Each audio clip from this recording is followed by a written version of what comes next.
Shu ko'rib turgan 50 gektar yerga bug'doy ekkanmiz. Assalomu alaykum Muhammad Aziz aka. Va alaykum assalom Abdulloh. Yana o'sha joygami? Ha, o'sha joyga. Soatingiz necha bo'ldi?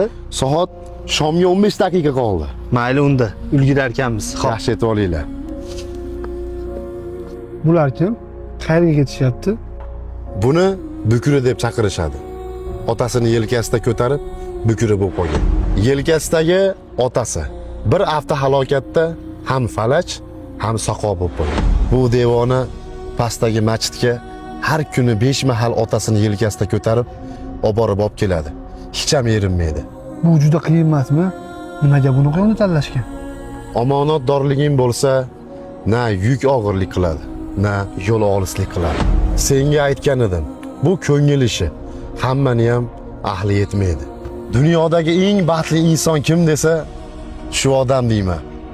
Bu odam qishloqning bukrisi bo'ladi.